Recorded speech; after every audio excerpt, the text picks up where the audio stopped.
Hey there everyone, BradyBot here, and today I want to show off a pretty cool hand that a friend sent to me. He was asking for a little bit of help in figuring out the best way to declare this deal, and I thought there were a couple of really interesting and instructive points for players of varying skill levels, so I thought this would make a good video. So the auction's given to us. This was played in, I think, the recent NABC. I don't recall what event, but my friend told me it was match points. Everyone vulnerable, you're in second seat. This was the auction that happened at the table. Don't want to talk too much about the north-south calls, just because I think there are a lot of reasonable choices, and this is one of them. We get the 7 of spades lead after a 3-spade preempt from east. So trick 1 seems quite clear. We play the 5 from dummy. East puts up the queen, and it can sometimes be right to duck in these positions to cut communication. I mean, it really looks like spades are 7-2, although the queen is kind of a weird card for East to play if the 7 is actually high from a doubleton. Spades could be 6-3. We'll know a little bit more later in the play.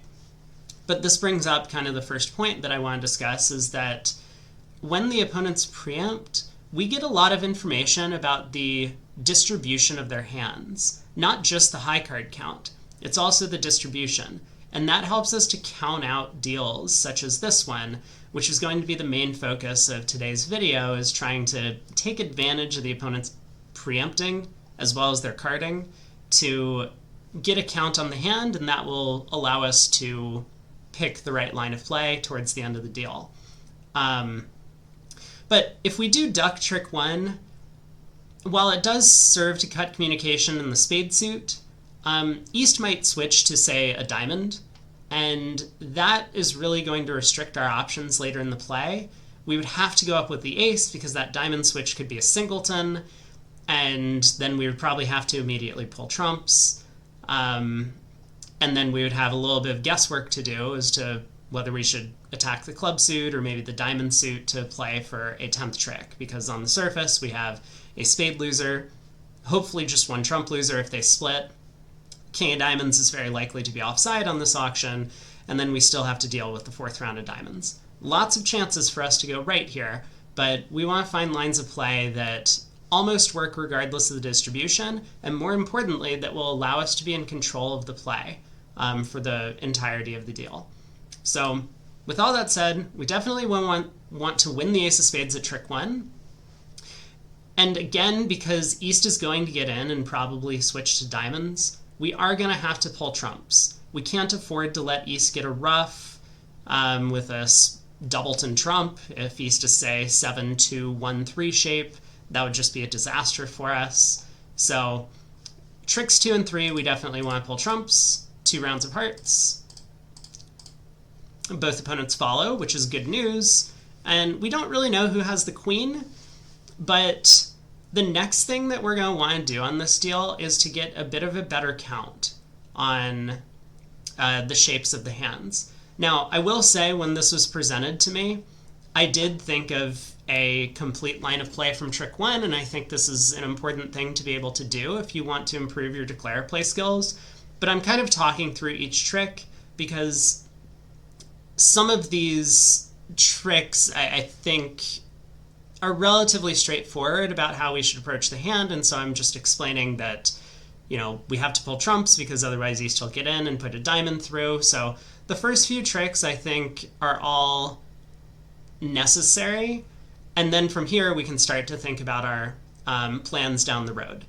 But our plan is going to revolve around trying to get a count on the hand, and the first thing we want to do is verify whether that opening lead, the 7 of spades, came from a doubleton or possibly from jack 3rd. So we lead a spade, West follows with the 4, so it looks like East false carded at trick 1 with the queen of spades. East wins the 10, and East switches to the 8 of diamonds.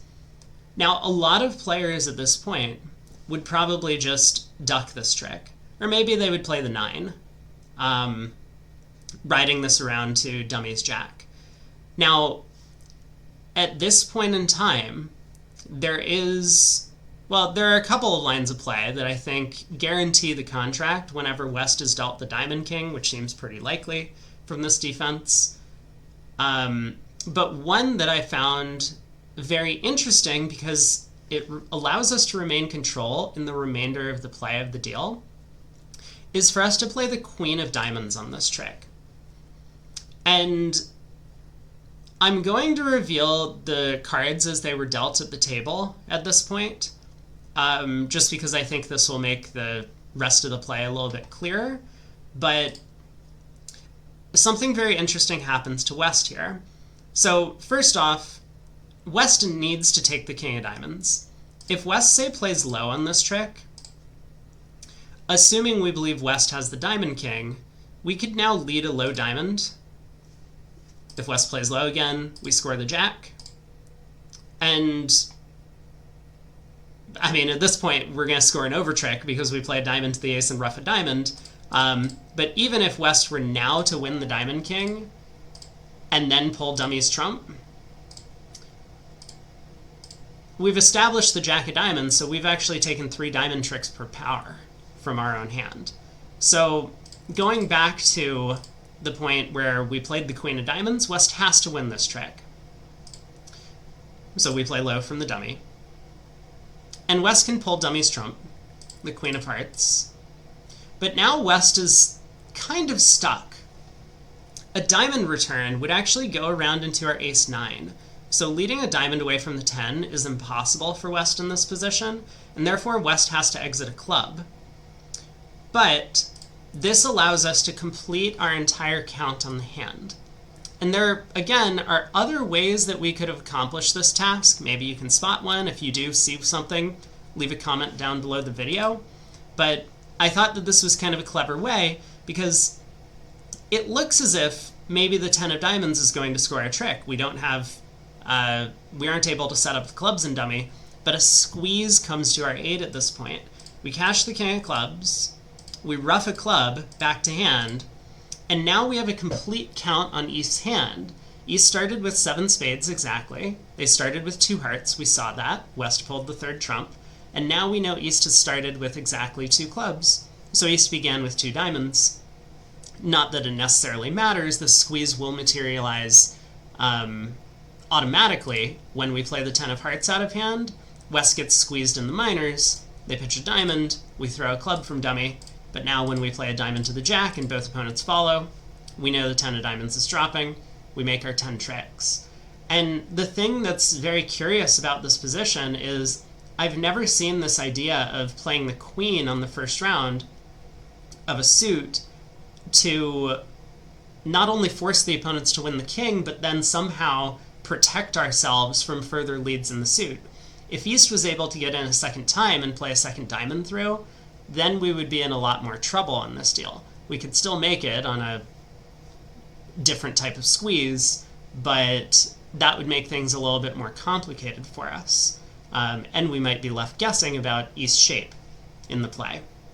But when we were able to play the diamond queen and then establish communication in the diamond suit between the 2 hands, important for the squeeze to operate, but more importantly, we were then able to get a complete count on East's shape to understand how to handle the end position.